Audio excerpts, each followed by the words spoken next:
SSC chemistry পদার্থের গঠন অর্থাৎ তৃতীয় অধ্যায়ের ষষ্ঠ ভিডিওতে আপনাদেরকে স্বাগতম। গত ভিডিওতে আমরা রাদারফোর্ড পরমাণু মডেল সম্পর্কে পড়েছিলাম, যেটা তিনি 1911 সালে প্রণয়ন করেছিলেন। তো আমরা দেখেছিলাম যে রাদারফোর্ড পরমাণু মডেলের কিছু ত্রুটি ছিল বা কিছু সীমাবদ্ধতা ছিল, যেমন উনি পরমাণুতে যে ইলেকট্রনগুলা কিভাবে চলাচল করে কিংবা সেগুলোর যে নির্দিষ্ট একটা পথ, এই পথ সম্পর্কে, পথের আকার আকৃতি সম্পর্কে তিনি কোনো ধারণা দেন নাই।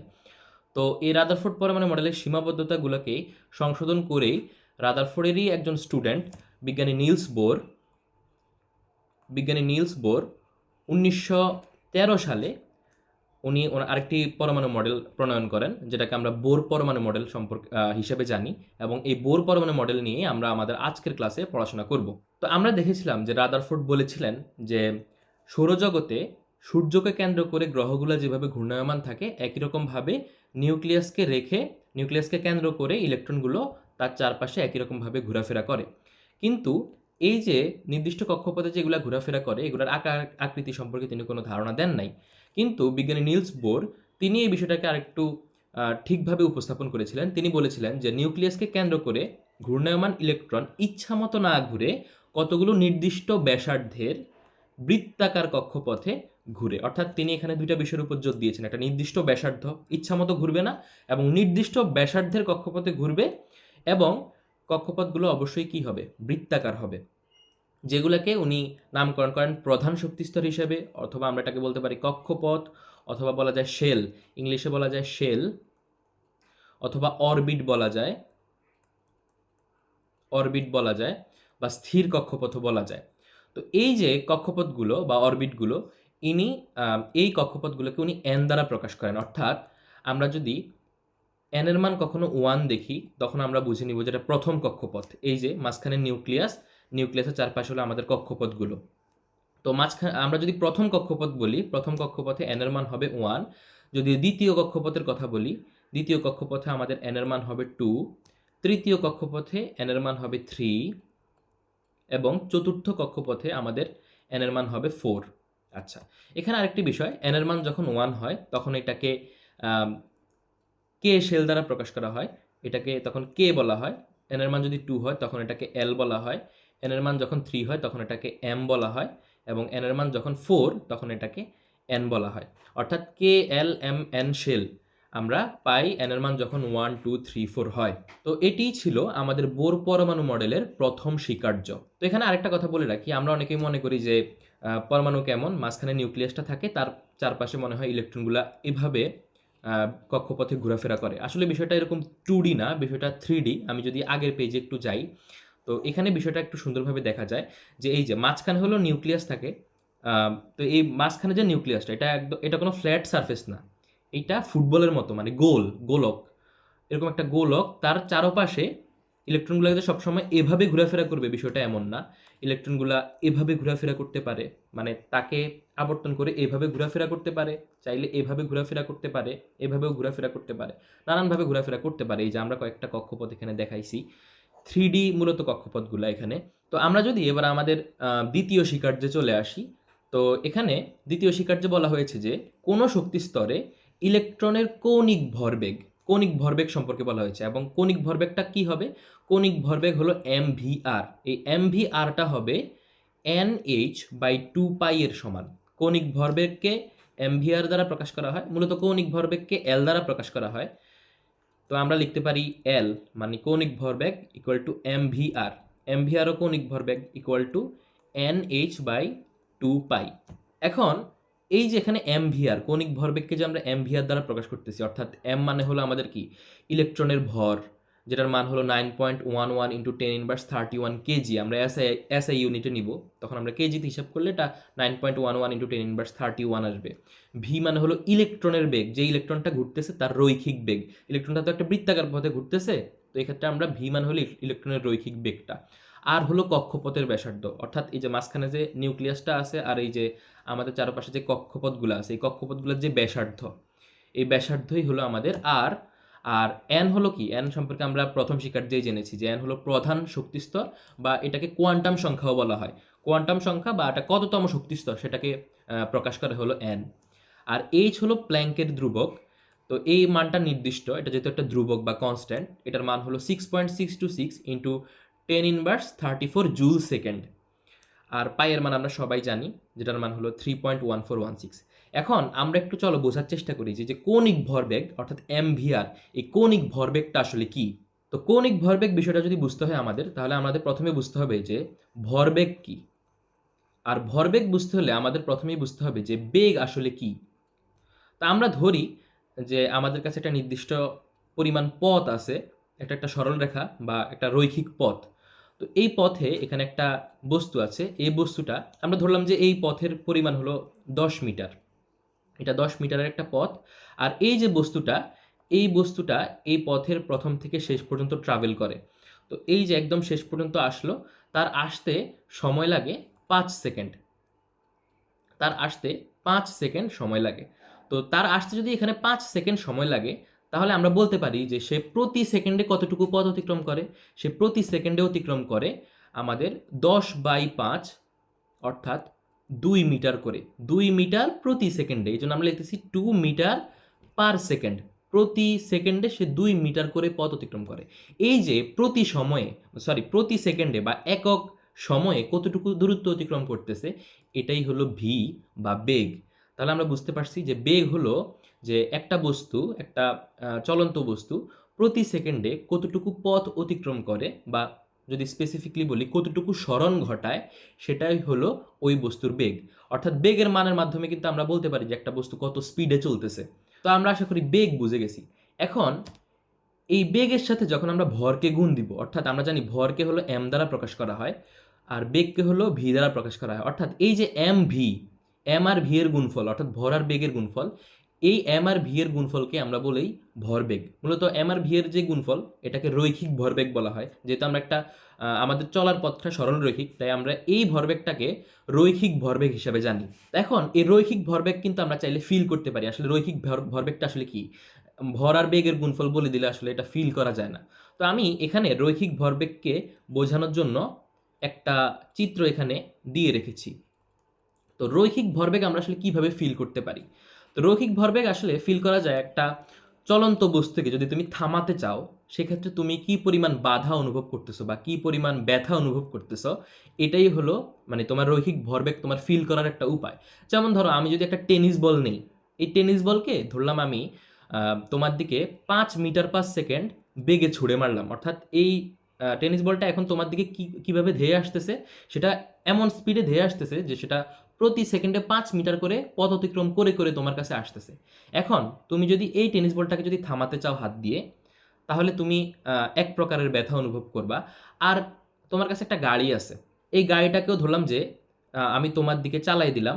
তো এটাও কি করলো, 5 মিটার/সেকেন্ডে তোমার দিকে ছুটে আসতেছে। এই গাড়িটাও 5 মিটার/সেকেন্ড বেগে তোমার দিকে ছুটে আসতেছে। এখন দেখো দুইটারই বেগ কিন্তু সেম, অর্থাৎ এইটার ভি এর মানও 5, এটার ভি এর মানও 5, আবার এইটার ভি এর মানও 5। কিন্তু আমরা জানি একটা টেনিস বলের ভর নিশ্চয়ই কম হবে, বাট একটা গাড়ি সেটার ভর নিশ্চয়ই বেশি হবে।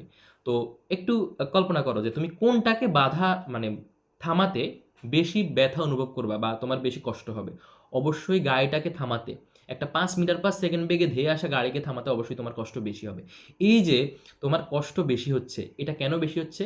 কারণ হলো গাড়ির ভরবেগ বেশি, তাদের দুইজনের বেগ সেম, গাড়ি আর টেনিস বলের বেগ সেম, বাট গাড়ির ভরবেগ বেশি। কারণ কি, গাড়ির ভর বেশি, তাই ভরের সাথে যখন বেগ গুণ হবে, সেই ভরবেগের মানটাও বেশি হবে।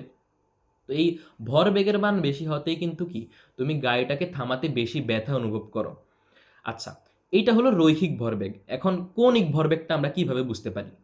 তো আমরা দেখেছিলাম যে ভি এর সাথে আরেকটা বিষয়, এম এর প্রয়োজন হয়। এম যত বাড়বে থামাতে তত বেশি কষ্ট হবে, আবার ভি এর মান বাড়লেও কিন্তু থামাতে কষ্ট হবে। রৈখিক ভরবেগের ক্ষেত্রে ভি এর মান বাড়লেও যেমন থামাতে কষ্ট হয়, এম এর মানও যদি বাড়ে তাও কিন্তু থামাতে কষ্ট হয়। আচ্ছা, এবার কৌণিক ভরবেগে শুধুমাত্র এম আর ভি এই দুইটার উপরে নির্ভর করতেছে না যে থামাতে কষ্ট হচ্ছে কিনা। তো এই বিষয়টাকে বোঝানোর জন্য আমি কি করলাম, একটা সুতা নিলাম, এই যে একটা সুতা নিলাম, একটা সুতার মাথায় একটা বলকে বেঁধে দিলাম। এবার এই বলটাকে বেঁধে যদি আমরা আমাদের মাথার উপর এটাকে এভাবে ঘুরাই, এভাবে যদি ঘুরাই, তাহলে আমরা কোন ক্ষেত্রে হাতে বেশি টান অনুভব করব? তো হাতে বেশি টান অনুভব করব নাকি কম টান অনুভব করব, এটা কয়েকটা বিষয়ের উপর নির্ভর করতেছে। প্রথমত বলটার ভরের উপর নির্ভর করতেছে। বলটা যদি বেশি ভর হয়, বেশি ভর সম্পন্ন হয়, তাহলে বেশি টান অনুভব করব। তাহলে একটা বিষয়, যেটা বেশি হলে টান বেশি অনুভূত হওয়ার সম্ভাবনা আছে। আরেকটা বিষয়, বলটা কত স্পিডে ঘুরতেছে, অর্থাৎ বলটার রৈখিক বেগ। বলটার রৈখিক বেগ যত বেশি হবে, আমার তত বেশি টান অনুভব করার সম্ভাবনা আছে। তাহলে এম ভি, এই দুইটার ফলেই কিন্তু আমরা কি বেশি টান অনুভব করব। এখানে যেহেতু বলটা বৃত্তাকার পথে ঘুরতেছে, আরেকটা বিষয় আছে যেটার কারণে তুমি কি বেশি টান অনুভব করবা, সেটা হলো এই যে সুতার দৈর্ঘ্যটা। বৃত্তাকার পথে ঘোরানোর ক্ষেত্রে সুতার দৈর্ঘ্য যত বড় হবে, অর্থাৎ সুতার দৈর্ঘ্যটাই কিন্তু এই বৃত্তাকার পথের ব্যাসার্ধ, এই ব্যাসার্ধ যত বেশি হবে তুমি কিন্তু তত বেশি টান অনুভব করবে। অর্থাৎ এখানে শুধুমাত্র এম আর ভি নির্দিষ্ট একটা চলক না, নির্দিষ্ট দুইটা চলক না যেটার কারণে তুমি বেশি টান অনুভব করো। এখানে আরেকটা চলকও কিন্তু একটা প্রভাব খাটায়, সেটা হলো আর এর মান, অর্থাৎ ব্যাসার্ধের মান। তো আমরা বুঝতে পারলাম রৈখিক ভরবেগের ক্ষেত্রে এম আর ভি, এই দুইটার গুণফল যত বেশি হবে তার ভরবেগ তত বেশি হবে।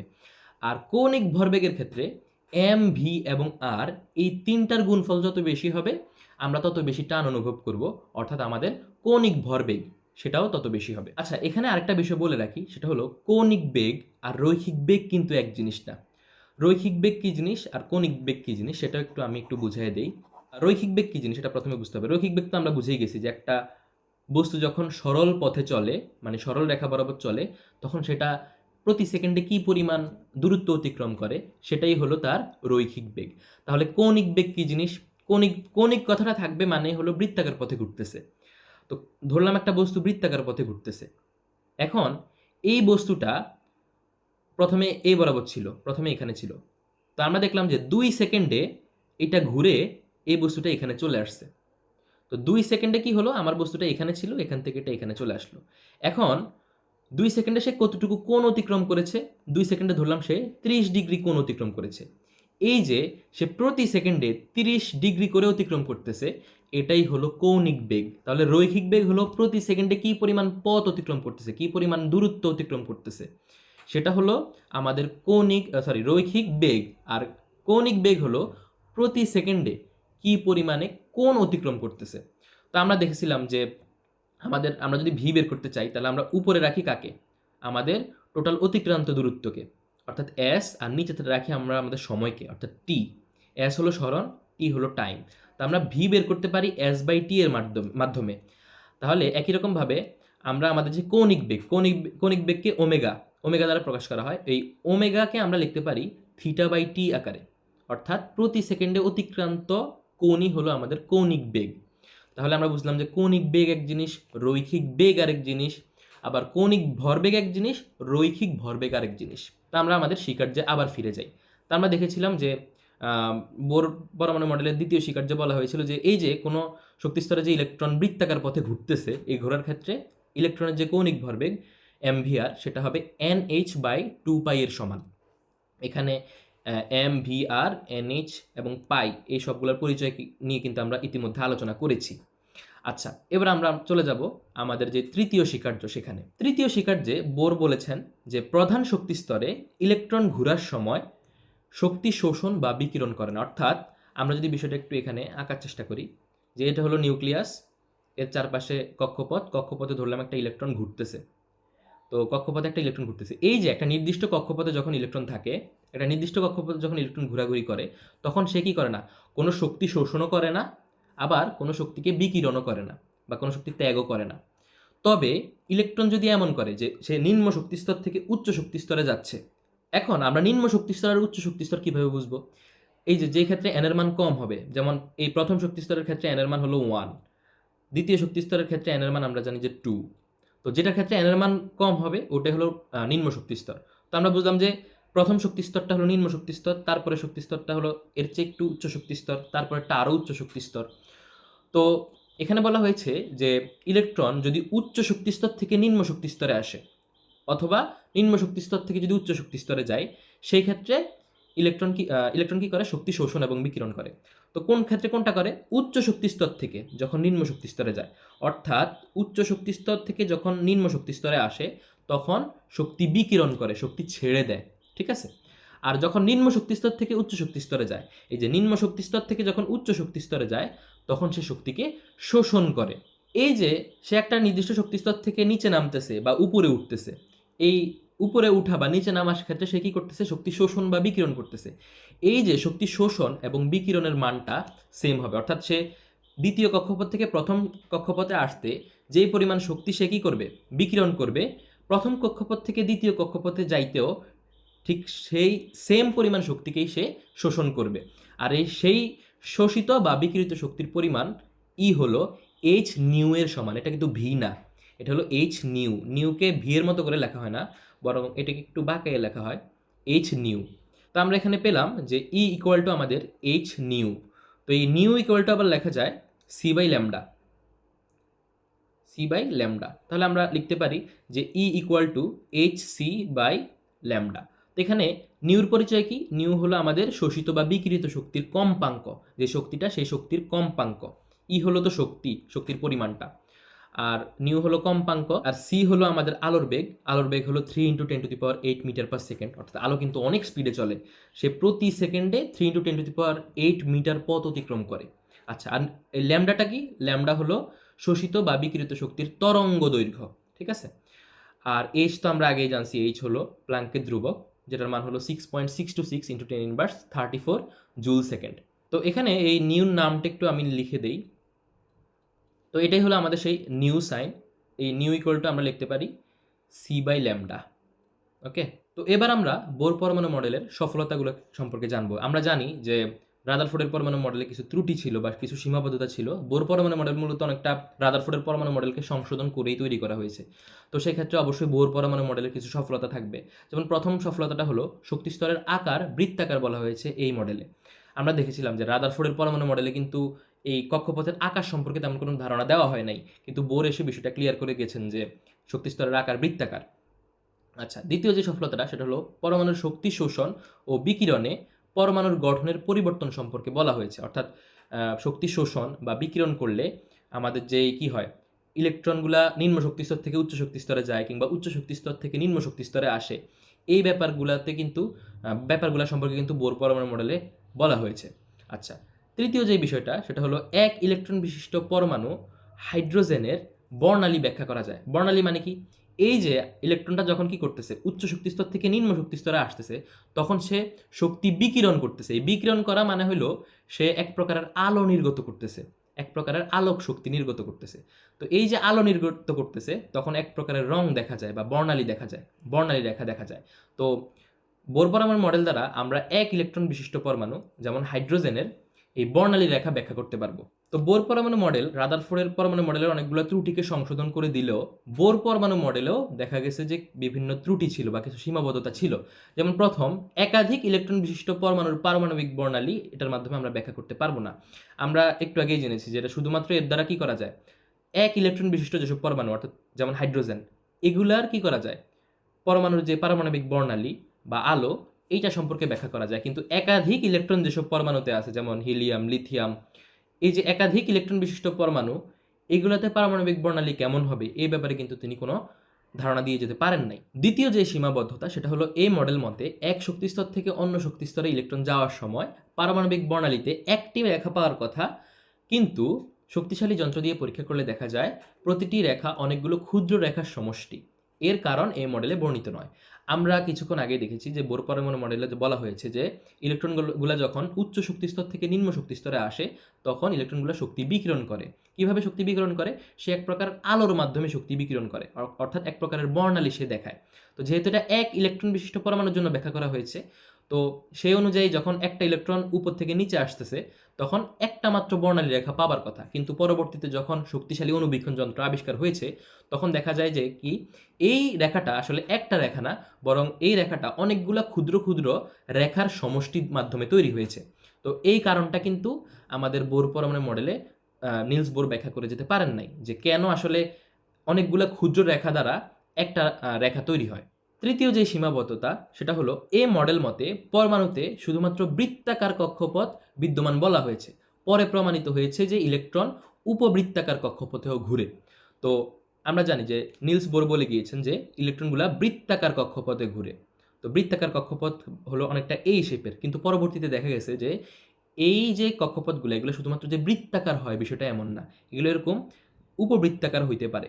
উপবৃত্তাকার শেপটা কেমন? অনেকটা চ্যাপ্টা বৃত্তের মতো। আমরা যদি একটা বৃত্তকে দুই পাশ থেকে চাপায়ে ফেলি তখন যেই শেপটা পাই তখন ওটা হলো উপবৃত্তাকার শেপ।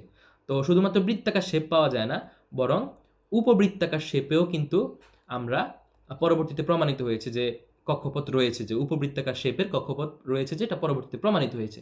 সুতরাং এটা অবশ্যই বোর পরমাণু মডেলের একটা সীমাবদ্ধতা আমরা বলতে পারি। তো আশা করি বোর পরমাণু মডেল সম্পর্কে আমাদের যাবতীয় ধারণা এবং কনফিউশন ক্লিয়ার হয়ে গিয়েছে।